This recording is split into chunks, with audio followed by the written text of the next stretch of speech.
Thiruvananthapuram Vazhottukonam councillor Sugathan ഗുണ്ടയല്ല, ജനപ്രതിനിധിയാണ് എന്ന് Sreelekha IPS.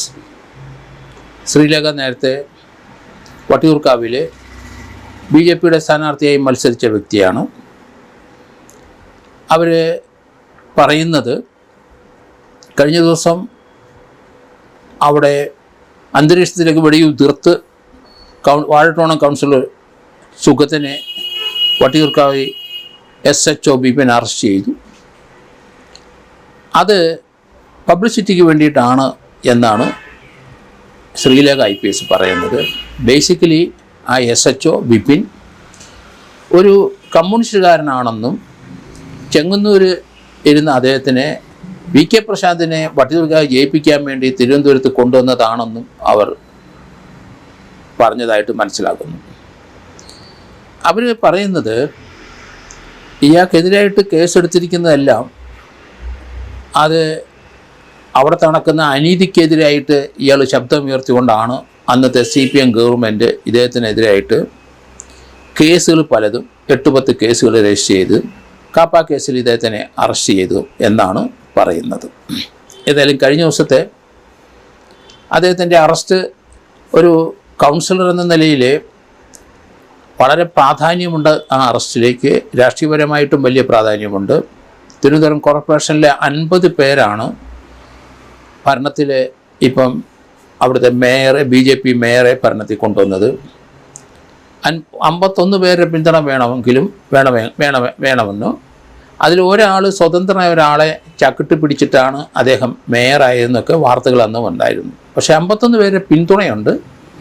അതിലൊരാൾ ഇപ്പം Vazhottukonam councillor അദ്ദേഹം ഇപ്പോൾ അറസ്റ്റ് ഉൾപ്പെടുത്തി ജയിലിലായതുകൊണ്ട്, പ്രത്യേകിച്ച് കാപ്പ കേസ് പ്രതിനിധിയായതുകൊണ്ട് 6 മാസം കഴിഞ്ഞേ പുറത്തിറങ്ങാൻ കഴിയുള്ളൂ. അദ്ദേഹത്തിൻ്റെ ആ കൗൺസിലർ സ്ഥാനം ഇൻവാലിഡ് ആകും എന്നാണ് പറയുന്നത്. എന്തായാലും അദ്ദേഹത്തിനെ സപ്പോർട്ട് ചെയ്തുകൊണ്ട് ശ്രീലേഖ ഇപ്പോൾ ചില പ്രസ്താവനകൾ നടത്തിയിട്ടുണ്ട്. കാരണം വട്ടിയൂർക്കാവ് നിയോജകമണ്ഡലത്തിലെ 25 കൗൺസിലർമാരിൽ 14 കൗൺസിലർമാർ BJPക്കാരും 11 പേര് കോൺഗ്രസ്സുകാരുമാണ്. വട്ടിയൂർക്കാവ് നിയോജകമണ്ഡലത്തിലെ ഒരു കൗൺസിലറും CPMനില്ല. അദ്ദേഹം ഈ ഗുണ്ട ആക്റ്റും ഒക്കെ ഉണ്ടായിട്ടും കേസുകളുണ്ടായിട്ടും എന്തുകൊണ്ടാണ് അവിടെ വാഴോട്ടുകോണം കൗൺസിലർ സുഗതൻ ജയിച്ചു വരുന്നത്? അത് ജനങ്ങളുടെ സപ്പോർട്ട് അദ്ദേഹത്തിനുണ്ട്. CPMൻ്റെ അവിടെ നടത്തിയ അതിക്രമങ്ങൾക്കെതിരായി ശബ്ദമുയർത്തി അതിനെതിരായിട്ട് ആണ് അന്നത്തെ CPM ഗവൺമെൻറ് അദ്ദേഹത്തിന് എതിരായി മനഃപൂർവ്വം കള്ളക്കേസുകൾ എടുത്തത് എന്നാണ് ശ്രീലേഖ IPS പറയുന്നത്. എന്തായാലും അവരുടെ പ്രസ്താവന വളരെ വിവാദമായി കഴിഞ്ഞിരിക്കുന്നു. എങ്കിലും അവർ പറഞ്ഞ ചില കാര്യങ്ങളിലേക്ക് വിരൽ ചൂണ്ടുമ്പം ഈ ഗുണ്ടയാൾ എങ്ങനെയാണ് അവിടെ ജയിച്ചത് എന്നവർ ചോദിക്കുന്നുണ്ട്. അത് തന്നെ അദ്ദേഹത്തിനെ ജനങ്ങൾ ഇഷ്ടപ്പെടുന്നു. സത്യത്തിനും നീതിക്കും വേണ്ടി പൊരുതുന്ന ആളാണ്. ആ രീതി അനീതികേട് എവിടെയുണ്ടെങ്കിലും അതിനെതിരായി ശബ്ദം ഉയർത്തി അതിനെതിരായി രംഗത്ത് വരുന്നത് കൊണ്ടാണ് അദ്ദേഹത്തിന് CPMൻ്റെ കാലഘട്ടത്തിൽ കേസെടുത്തതെന്നാണ് ശ്രീലേഖ IPS പറയുന്നത്.